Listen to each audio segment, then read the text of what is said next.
Once upon a time there was a small Buddhist monastery on top of a peaceful mountain. A wise master lived there with few of his disciples. They spent their days meditating and practicing the path of inner peace and mindfulness. Their life was calm and silent. In that monastery there was a young disciple who had recently joined. He was sincere and enthusiastic, but still new to the spiritual path. Like the others, he would go down the hill every morning to the nearby village to collect alms. One day, as the young disciple went to ask for alms, he knocked on the door of a house. A young woman opened it. She had just taken a bath and her wet hair clung softly around her glowing face. The young monk had never seen such beauty before. He could not pull his eyes away from her. The woman smiled kindly, then went inside and brought food for him. She offered it with great respect. The young monk thanked her and returned to the monastery, but her image stayed alive in his mind. The next morning he woke up early and got ready quickly. Though monks were taught to visit different houses every day, he decided to go to the same house again. When he knocked the door, the young woman welcomed him once again with a bright smile. Respectfully, she offered him food. The young monk accepted the food and came back. One morning, the young monk reached her house earlier than usual. The woman greeted him at the door and said politely, "Venerable sir, it is my practice to give alms only after I have taken a bath. Today you have come too early. Kindly wait while I go to the river to take bath, and then I will return and give you alms." The monk agreed. As soon as she left to take her bath, the young monk quietly started following her. The woman reached the river and began bathing, while the young disciple hid behind a tree and started watching her take bath. For a moment, guilt rose in his heart and he thought, "What I'm doing." But then the lust inside him grew stronger and took control over his mind. He kept looking at her with interest. After her bath, the woman returned home. The young monk quickly ran back before her and pretended as if he was waiting there for her. She returned and respectfully gave him food, still unaware of what had happened. From that day onwards, he kept repeating the same routine. Each morning, he would secretly watch the woman taking bath and then collect alms from her house.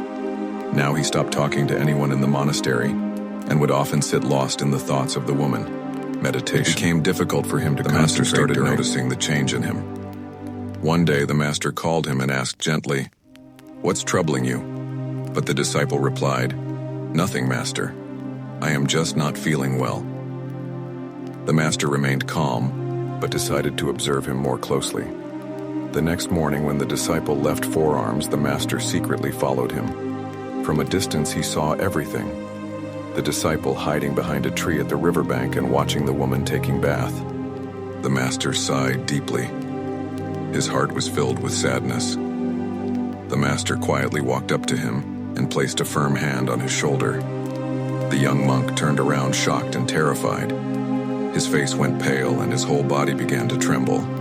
He tried to make excuses, but his voice was shaking. The master said nothing. He simply held his hand and led him toward the mountain. After a long walk, they reached a stagnant and muddy pond. The master released his hand and said calmly, "Can you cross this point and come back?" The young monk was still frightened, but agreed. He started removing his robe. But the master immediately stopped him and said, "Why are you removing your robe?"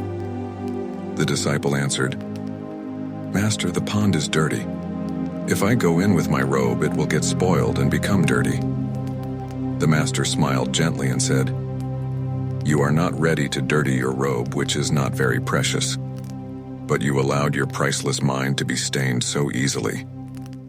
Then he continued, "This robe can be washed easily, but when the mind gets dirty, it is not easy to clean it."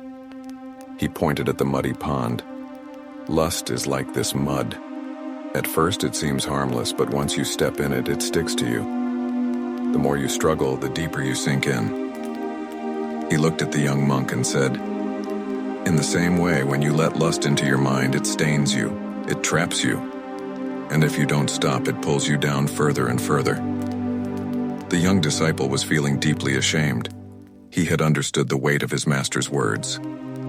Tears rolled down his cheeks and he bowed to his master and said, "Please forgive me, master. I have lost my way." The master gently placed his hand on his shoulder and said, Falling is not your defeat, but staying fallen is, so rise again, stronger and wiser. From that day onwards, the young monk truly began his real practice. He stopped going for arms. He fought his inner battles, guarded his mind, and purified his heart. Years later, he became a great teacher known for his wisdom and deep understanding. And he often told his disciples, victory over others is temporary, but victory over oneself is eternal. If we see in our lives, we will find that many people, especially the youth, often struggle with unwanted sexual thoughts.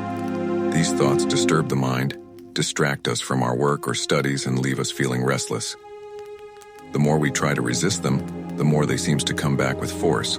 But we must understand that these thoughts are not random. They often arise from the things we have seen, watched, or imagined in the past. It is natural to have sexual urges. After all, we all are born out of that energy. But becoming obsessed with such thoughts is not healthy. If your mind is constantly thinking about sex, then it means those thoughts has been repeatedly fed into your mind. Most likely you have been exposed to content, especially online, that keeps replaying in your memory. Today, a large portion of content on the internet is pornographic. When someone watches such content on their phone, those scenes and images becomes deeply planted in their mind. Later, these thoughts rise again and again, making it feel like the mind is out of control. But the truth is simple. If you stop feeding your night with such content, the thoughts will automatically begin to fade. When you stop watching explicit or vulgar material, the mind starts healing, and slowly those things and imaginations will lose their grip. And if you want to speed up this cleansing process, then start practicing meditation. Meditation has the power to erase deep impressions from the mind. It brings calmness, clarity, and inner strength. In the end, avoid planting the seeds of lust in your mind. Practice meditation. Protect your thoughts, and slowly your mind will become clean, focused, peaceful, and full of strength.